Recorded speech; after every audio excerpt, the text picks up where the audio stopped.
মই সেৱা কৰিবলৈ যাম আপুনি কেনেকৈ বাধা দিব পাৰে মই সত্ৰত যাওঁতে নহয় আপোনালোকে মোৰ ধৰ্মীয় মই সত্ৰত মোৰ শ্ৰদ্ধাঞ্জলি মই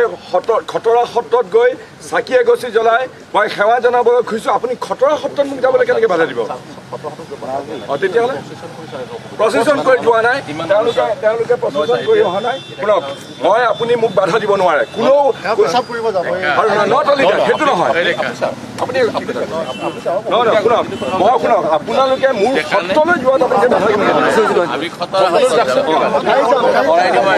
মই প্ৰচেছন কৰি গৈছোঁ যাব নোৱাৰিম মোক এৰেষ্ট কৰক সত্ৰলৈ যোৱাৰ কাৰণে যদি এৰেষ্ট কৰিব খোজে এৰেষ্ট কৰক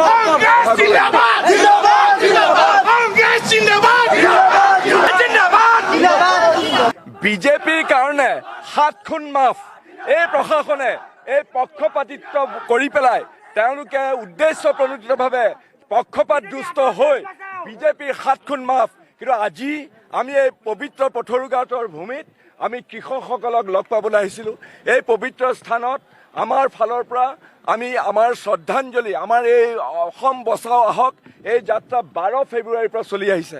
আজি মই পথৰুঘাটত আহিছিলোঁ মোৰ লগৰ সতীৰ্থসকলৰ লগত তেওঁলোকে বাধা দিছে আজি আমাক যাবলৈ দিয়া নাই কেনেকুৱা ধৰণৰ এইটো হেৰি আজি গণতন্ত্ৰত ইফালে নিৰ্বাচন পাতিছে অথচ আমাক জনসাধাৰণৰ মাজলৈ তেওঁলোকে যাব নিদিয়ে আমিতো কোনো মেল মিটিং কৰা নাই আমিতো কাৰো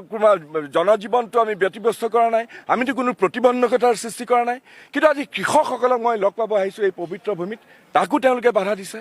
এনেকুৱা ধৰণৰ ৰজাঘৰীয়া শোষণৰ বিৰুদ্ধেই 1894 চনত ইয়াৰ কৃষকে আত্মহুতি দিছিলে গতিকে এইখন পবিত্ৰ ভূমিৰ বাৰ্তা আজি অসমৰ চাৰিওফালে যাব তেওঁলোকে আমাৰ কণ্ঠ ৰুদ্ধ কৰিব নোৱাৰে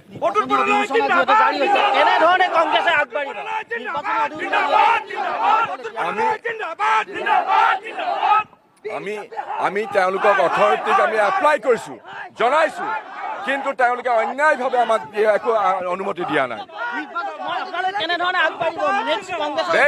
নেক্সট আমি অসমৰ জনসাধাৰণক লৈ এই বিজেপিৰ অপশাসন সৰ্বনাশী